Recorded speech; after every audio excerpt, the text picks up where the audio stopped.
Christian and non-Christian paranormal investigators. They have two different views, and it seems as if neither of them can ever agree on anything. So what happens when a mainstream view of the paranormal crosses paths with the Christian view? Something epic. This is ParaTruth Radio.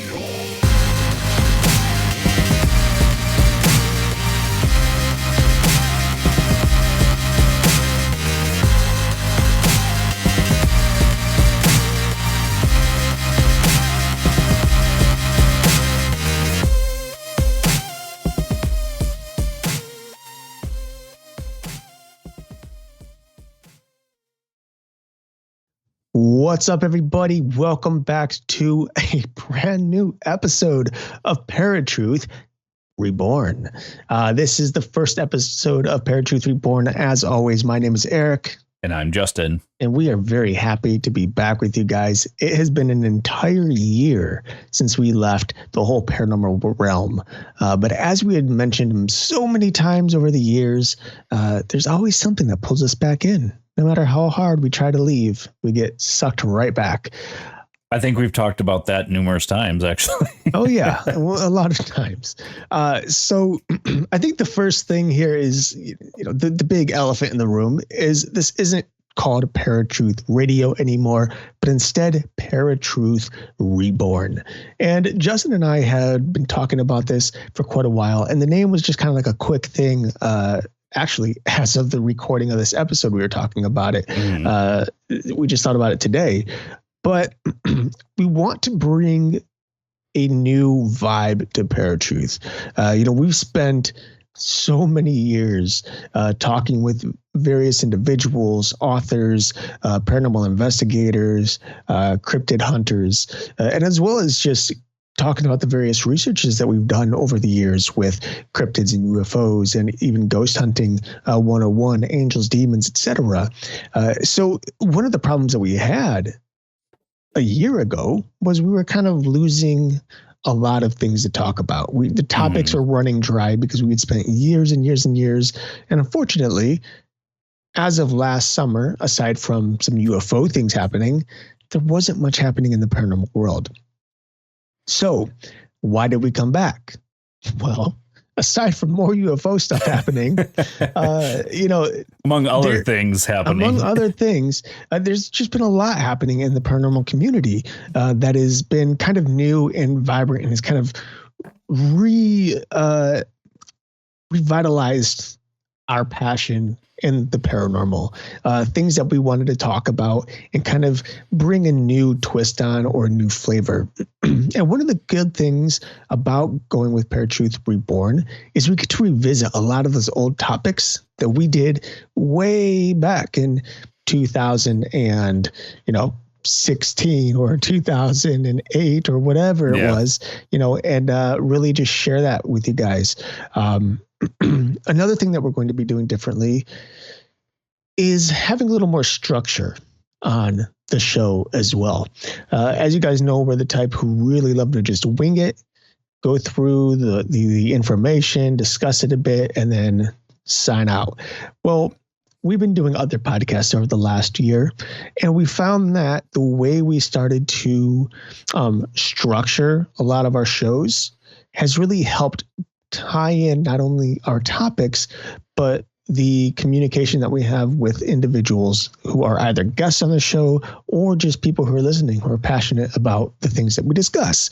And we know that there's a lot of people interested in the paranormal in general, but we have a lot of people still tuning in to ParaTruth Radio on a weekly basis over this last year, even though there have been no new shows. So we think that coming back to you guys with a new structure, a new refreshed vigor for the paranormal and all the things happening in the shadows, that I think it's something you guys are really going to enjoy and really be engaged in. Absolutely. And I think we're going to try and keep it on topic as much as possible. As you have all heard, if you've listened to ParaTruth Radio, we go on what we call a rabbit trail. And I think that keeping with the new structure will deter us from that. It has so far. Anyways, we're going to go ahead and just cage up Jasper the pair of hair.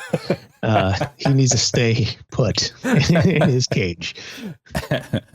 Yeah. So, I mean, at some point, maybe we'll go with a new mascot, maybe not, but it's one of those things where we've enjoyed ParaTruth Radio. We loved Night Stalkers when we first started podcasting. Eric loved Forgotten Truth when he started doing his own thing, and Parasite Radio when I started doing my own thing. We've loved doing ParaTruth, and I've also loved doing Beyond Reason when I was doing Beyond Reason. But as Eric said, you know, as you do this over the years, it's basically the same stuff over and over again. And it's very hard to not just find new topics, but still have that passion after doing it week after week, every week for however many years we did it. So we're also going to keep this on a seasonal type structure instead of doing it, you know, every week for an entire year. Mm-hmm. So I think that'll keep us on track too. For sure, 100%. I think the seasonal thing has been something that's worked really well for us this past year. I do want to apologize. I know my voice is a little off and I keep wanting to cough. So here and there, I get a little high pitch and then I try to hold it back. I just got over COVID and the air has been kind of dry lately as well. So yippee, great voice for the first episode. But, you know, let's talk about what's been going on, because despite everything that we just talked about, Justin and I, even though we haven't been doing ParaTruth Radio, we have very much still been diving in and, you know, enjoying a lot of paranormal happenings over this last year, because there has been a lot happening. So we're always sending videos to each other. We're always trying to debunk photographs or various cryptid videos or ghost videos that we've been seeing around TikTok and Instagram and Facebook. You know, for me, one thing that has been really interesting or intriguing is just the spiritual path that I've been on this past year, ever since leaving ParaTruth. I've always been spiritually, or I should say, inclined in the discernment aspect of spirituality, right? I tend to notice darker entities more often and clearly than good ones. That's just something that's always been a thing for me since becoming saved anyway. But I have also noticed that over the last 6 months or so, there have been a lot of increases in both paranormal activity and in shadow people or some sort of ghostly like phenomenon happening that I would see regularly in my house, at other buildings, inside of stores. And that's something that's becoming more and more common for me. And I'm not really practicing my discernment. I'm not like trying to hone my skill. It's just gradually been happening. Maybe as I've been getting closer to God and digging deeper into the scriptures, the Holy Spirit's providing this discernment again. But nonetheless, these things have been making themselves known to me in some way for some reason. Don't know why. Don't know what the reason is, but it's been enough to pull us back to this position here with ParaTruth. Yeah, I've been feeling the spiritual awakening again for myself too. And we can kind of get into that next episode because we've got a topic that we're going to touch on that. But it's one of those things where that's when my interest in the paranormal peaks again, is when that happens. Oh yeah, for sure. And you know, and I have to say, like, I mean, you guys are getting this first episode in September. You know what's right around the corner, so we're psyched. You know, Halloween is coming up. We got the fall. I call it fall, and then the dead season. Winter doesn't exist. It's just the dead season. It's a very depressing season for myself personally. But it's still a season, like especially that transition in which the veil between worlds seem to be thinner than it is the rest of the year. So as you know, throughout the year, over these last 6 months, I've noticed things becoming increasing in terms of activity, more and more so. And like right now, recording this episode, it is August. You guys know that we do pre-records instead of live, but I am thinking by the time this episode releases, which I believe is the end of September, there's going to be more activity happening around me and in this house. And I am going to be increasing my investigative nature by going to various places and conducting more paranormal investigations and studying the supernatural, which is something that we used to do a long while ago. I haven't really had the opportunity to do since, occasionally here and there, but right. Well, and you should absolutely just set up a voice recorder in the house too, and just let it record while you're gone, even when you're home, because you could set it up in the studio too, where your normal house noises aren't going to be happening. Right. So I look forward to going over that footage and reviewing it, because it's going to be one of those things where at some point we will probably get something, because we've talked about how that house is haunted, over multiple episodes. So, so before moving on here, I do want to add something that happened recently. Actually, it was like July. And I told you about this, Justin. I sent you a photo.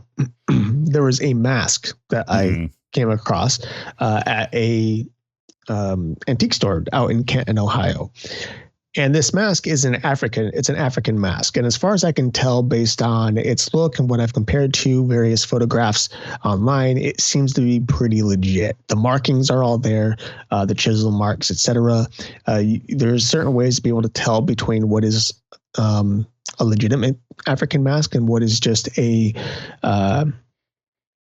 replica that was maybe produced by a machine or something. And this one seemed to be pretty legit. However, one thing that happened, I was walking through the store and I saw this thing, and I knew immediately as soon as I saw it, I was gravitated toward it. Like, I was like, this is cool. I want this for my library. And as soon as I touched it, there was just this overwhelming feeling of negativity on it. Don't know if it was a spirit attachment, if it was an energy attachment, or what. But, I had mentioned it to the person I was with, and she too is spiritually inclined. And so she was like, well, let me see. And she held it.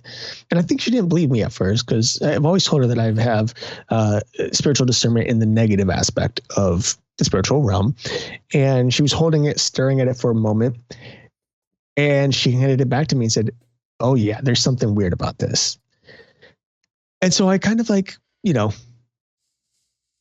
juggled whether or not I should take it with me, whether I should buy it. Of course I bought it, because why not? There might be something dark attached to it. Let's take it home. Right. Just exactly what your parents want you to bring home. So I brought it home, and before bringing it into the house, I did a cleansing. I cleared it. I talked to the spirit. If there was a spirit attachment, I talked to the spirit, told it it wasn't allowed in the house, and then rebuked it in the name of Christ, and that it had to leave and do whatever it does. In this case, wander the earth, I suppose. That's what spirits tend to do, supposedly, according to the scriptures, when they're cast out. And so I brought this thing into the house, and for a couple of days, there was some residualness, like residual darkness hovering around it. But after about 2 or 3 days, it just wore off, and there's not been anything negative attached to it whatsoever since. And I find that really intriguing, because there are a number of individuals who I have either seen online or have talked to personally who are dealing with spiritual attachments or energy attachments, and they don't know how to get rid of them. They post online asking for help. In fact, there was a person recently, Justin, I sent you a text with some remarks for myself and these people. But her original post said, someone help.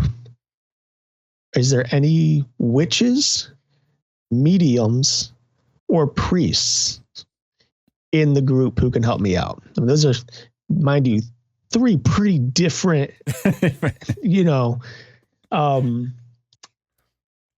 and apparently she claimed that she had a demon attachment. The demon, like, I'm not afraid to say the demon's name. So if any of you are, feel free to close your ears right this moment. But the demon's name apparently is Amon, and he is one of the demons mentioned in the Lesser Key of Solomon, one of the 72, and he's a high-ranking demon. And in this case, this person believed that she had this particular entity attached to her, which I think is pretty unlikely. It's very rare that high-ranking demons are going to attach to just anybody, but not impossible. And announce their name on top of that. And announce their name so easily. And that's the other thing. Like, she had a feeling this was who it was, but she was talking to a medium or psychic. I think she said medium. And they were able to conjure the entity and ask its name, and it just willingly gave its name. And if it's a demonic entity, unless it's full pride and very confident in its ability and strength to resist being cast out or binded, it typically won't give its name. Now, I will say here, because a lot of people who tend to study or believe in demonic attachments, affliction, oppression, or even possession, they tend to believe that they work in the way that the Catholic Church claims that they work. The rites of exorcism are not biblically founded. They are created by man, and they go through a process of elimination before even determining whether or not there is a demon. And then if there is, they have to go through another process to determine whether or not the Catholic Church, the Roman Catholic Church, will actually do an exorcism. And then they'll go through this whole rites thing where you got to get the name of the demon and this and that. And this is something that I always like to argue with people, because, and I brought this up to the people in the group, and I got remarked, there's some people, no one bad, thankfully. Like, so often I get quick rejections from people, but there are actually people who are so interested in just liking stuff, loving stuff, responding like, this is okay, that makes sense. Biblically speaking, in order to bind a demon or even cast it out, in most cases, you do not need to know its name. All spirits in the spirit realm have to be obedient to the name of Jesus. And so long as you truly, and mind you, the name of Jesus has power in and of itself. You don't have to believe necessarily. In fact, the Bible shows us that there are non-believers who are casting out demons in the name of Jesus. And when the disciples asked Jesus about it, he said, whoever is for us isn't against us. Let them be. And so with that said, you don't always need to know the demon's name to bind it and cast it out. All you need is the power of Christ. And if you're a believer, then how much stronger that is, because your relationship in the Holy Spirit within you is going to be able to fight that entity, and it will not be able to take possession of this is the thing, like, people think demons can just possess. They can't just possess. Like, yes, it happens. It's rare. They tend to afflict and oppress for more. But if you're a believer and you have the Holy Spirit within you, it is impossible for a demon to possess them, because the body is already occupied by the God of the universe. So I know this is a bit of a ramble, but it's something that I think we don't talk about much on the show ever. A little bit here and there when we're talking about demonology and stuff. But I just see it so often where people are scared and they're fighting and they're asking for help because they don't know how to help themselves. And there's nothing wrong with that. But you also have to be very careful of what kind of help you're seeking, because there are a lot of people out there who will claim they can cast out a certain spirit, but they don't know how to cleanse that person or how to make sure that the spirit doesn't come back, because you have to replace, the scriptures say that when a spirit is cast out, it'll roam the world, and when it roam the earth, and when it comes back, it'll find its original home cleaned up and put in order, and it'll go back inside and bring with it 7 more powerful demons in itself. So when you cast a spirit out, whether that be out of the person's body, out of their house, out of an inanimate object that it's attached to, it has to be replaced by a spiritual, I'm going to say by God. Simple as that. It has to be replaced by God in order to keep that spirit at bay and from coming back. But unfortunately, there are a lot of people who just want to throw some sage around, anger the spirit, make it leave, or at least make them think it left, and then come back and makes things worse. And we've seen that over and over and over again over the years. And we've talked about that on the show over the years. Mm-hmm. Yeah. Well, that was a very long ramble. It was maybe, but maybe I think that's why it's reinforced in you to come back with the show. Yes.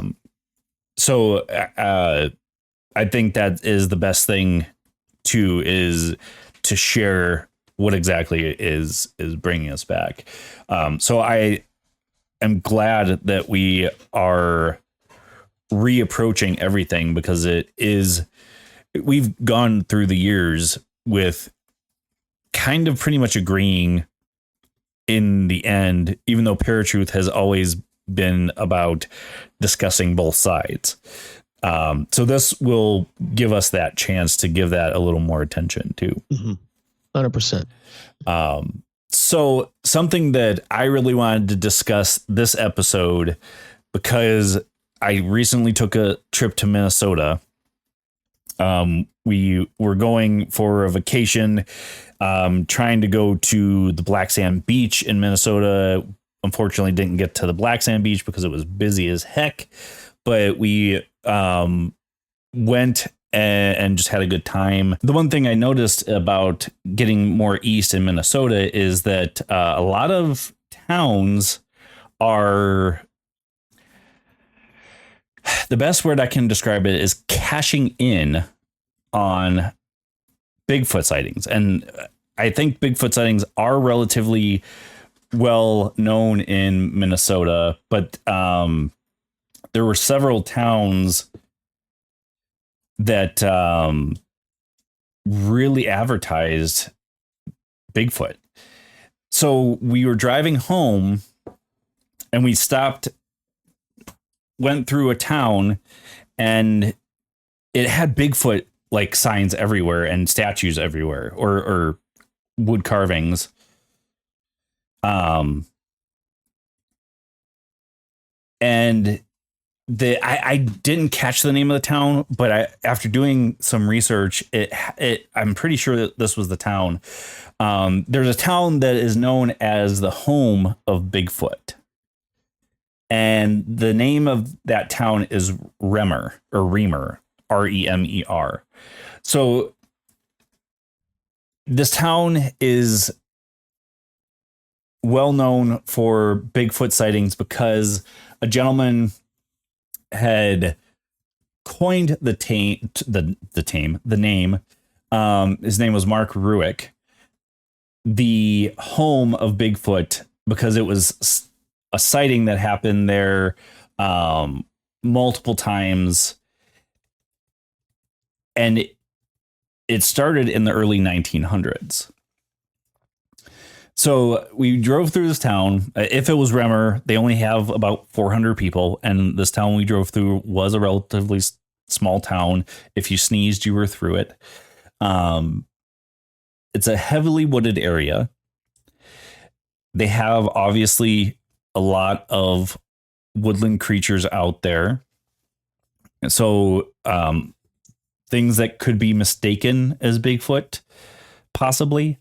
But according to this account, there's squirrels, deer, bear, which a lot of mistaken sightings of Bigfoot have been bear sightings. Mm-hmm.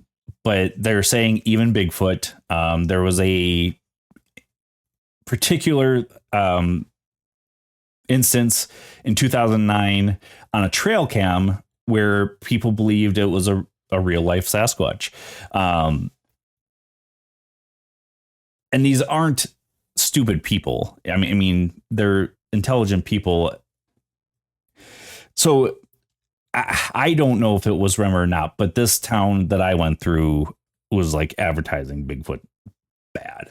So I wanted to kind of go over this because I've never heard of the Minnesota town that is coined the home of Bigfoot. Something that we have talked about over the years is our belief in Bigfoot. Mm-hmm. As many trail cams as you've seen of supposed Bigfoot sightings, has any of them made you question that it is actually a Bigfoot sighting? Like made me for a moment maybe believe that it was actually Bigfoot. Yeah. I'd probably say maybe at least two or three have probably caught enough. Like, I think it'd been significant enough to have me be like, that's possible. That one might actually be Bigfoot. But the majority, I would say, always, in my opinion, they look pretty fake. Mostly because of the way the Sasquatch or Bigfoot or Yeti, wherever it was, this video was taken around the world, was kind of walking very humanistic. One thing I think a lot of people tend to do is they want to base the look of Bigfoot on the original video that was shown. I think it was released. It was filmed in the Rocky Mountains. Was it the 70s that it was? Do you recall? Oh, the Patterson. Yeah. Yeah, it was. I think the mid 70s, if I'm not mistaken. And so, a lot of these videos that pop up, they try to mimic that same walk of that creature, because in that video, that's what really sparked Bigfoot. Now there have always been sightings of Bigfoot throughout various cultures around the world for hundreds, if not thousands of years. There are various writings and drawings upon cave walls. There are things in manuscripts that have mentioned it. We see the same thing about UFOs and aliens and all that stuff around the world. But the Native Americans especially have had documentation of their own kind on this creature being around. But for whatever reason, a lot of the videos that we do see that seem to be like this could be Bigfoot, they tend to be very, very grainy or diluted with some sort of fuzz or something, some sort of distortions, and then they just vanish and we never get a clear view of it. Right. So that's why it kind of piques my interest that there's supposedly, and of course they don't show the footage per se on this article that I came across. It was on CBS News. But it is interesting nonetheless, because I never knew Bigfoot had that big of a following in Minnesota. I mean, what else is there to follow in Minnesota? I mean, same thing for North Dakota. But yeah, it was fascinating just to drive through.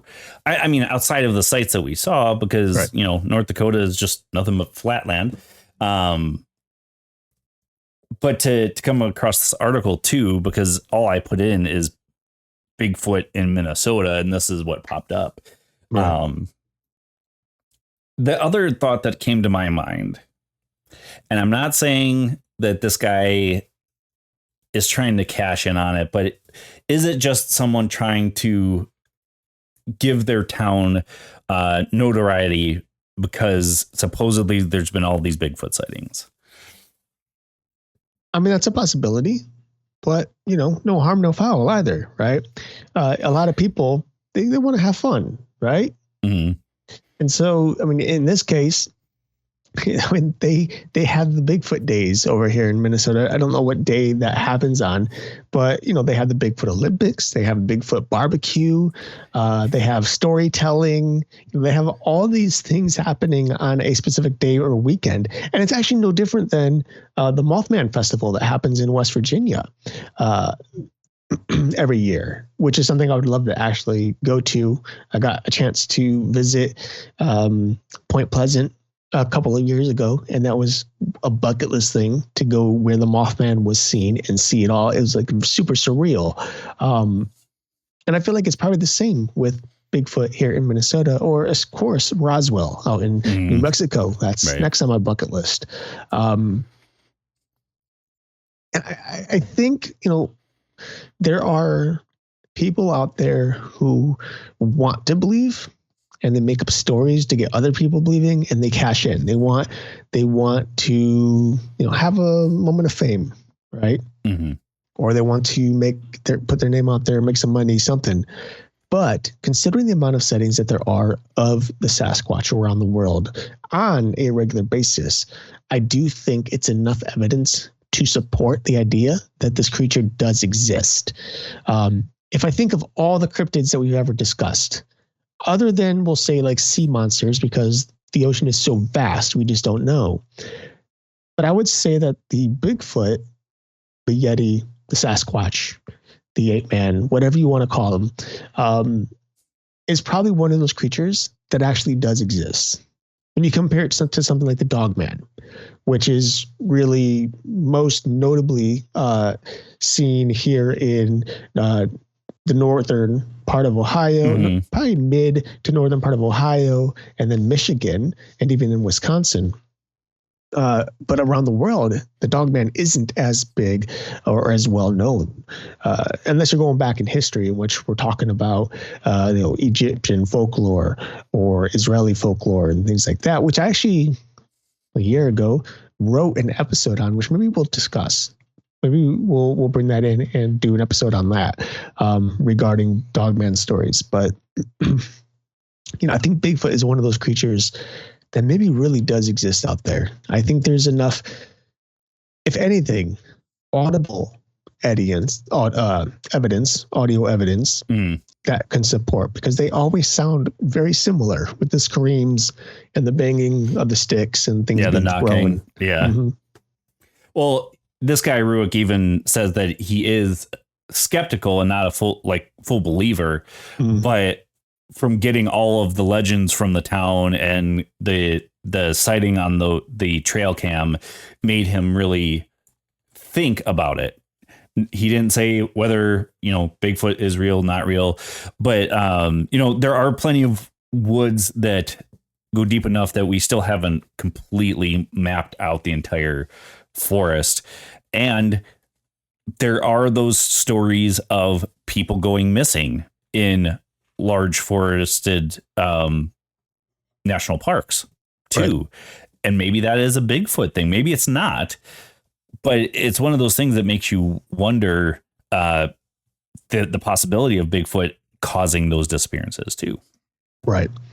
Well, something that we've discussed quite a few times is whether or not Bigfoot is actually a physical being, whether it's a spiritual entity that jumps through portals, or if it's even an extraterrestrial of some sort. Right. One thing, again, that has been very common in a lot of the quote unquote video sightings is that Bigfoot is very hard to see. The camera's always staticky or blurry, or there's some sort of malfunction. And a lot of people, a lot of researchers have speculated that the creature somehow is able to give off some sort of electromagnetic field that disrupts our cameras, whether it be on our phone or otherwise. And the fact that they disappear so quickly, such a huge creature, by the way, can show up and disappear so quickly, could suggest that it's jumping portals or turning invisible or who knows what. Now, whether or not any of that is true, obviously, is all just speculation. We don't have any hard evidence within our research to say that this is a actual physical creature that is out there and just not documented, or an extraterrestrial being, although there's a lot of discussion that, aliens are going to become a thing this year. Like, people are going to finally admit that they exist, or a spiritual entity, which, again, if it's a spiritual entity, then we only have one thing we can do, and that's to investigate it as if it is a spiritual entity. Right. Well, if it is a spiritual entity, that this is the first spiritual entity I've ever heard of that gives off an audible sound that everybody can hear, not just on a recording or one person hears it. Not that that hasn't happened in a paranormal investigation where a couple of people or multiple people have heard something. Right. But it's like you said, it's the same sound or the same type of cry every time. Same thing with the knocking. It's a very distinct noise, like something big is hitting wood. Mm-hmm. And you don't necessarily always see that in the spiritual side of the paranormal. No, we don't. But here's a thought. In the spiritual side of things, when we're doing an investigation, we typically don't know what we're investigating. We just happen to believe there might be a ghost there. And so a lot of our questions are indirect, just trying to reach out and find something. Yeah. Unless somebody says, oh, I believe it's, such and such. I don't know. We'll say Rosie McDonald, who happens to be haunting. Don't mind the name. It's the name I came up with. It's haunting this place. And then you can direct your questions to this person and then maybe get feedback, right? Mm-hmm.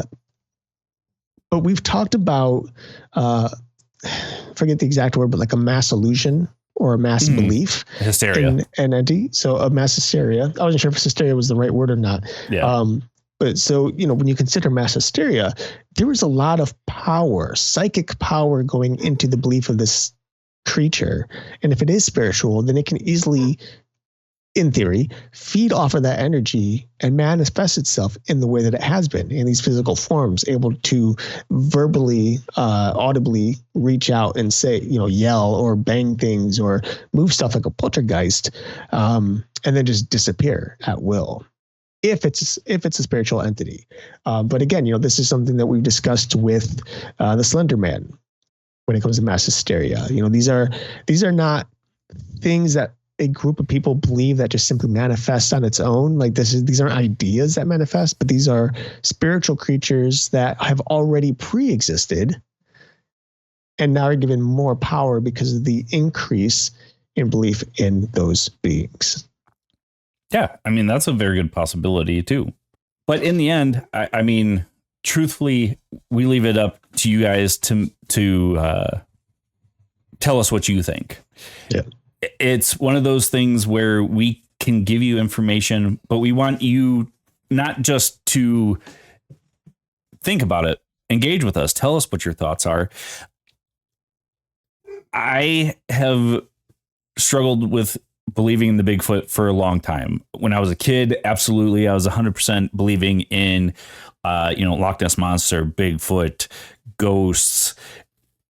It's been doing the paranormal for as long as I have to increase my critical thinking skills. And actually, I credit that to one of my elementary school teachers because I wanted to check out books on Bigfoot, Loch Ness Monster. And believe it or not, this was a math teacher. But he was like, do you really believe that? Do you believe everything that you're told and you read? And I had to think about it. I'm like, well, I can only believe what the author is saying. He's like, yeah, but don't believe everything you're told. Research.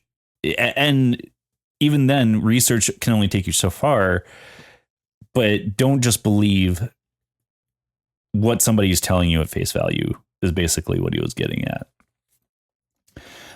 So I honestly want you all to think about this conversation and interact with us. Tell us what you guys think, because I feel that it's one of those things that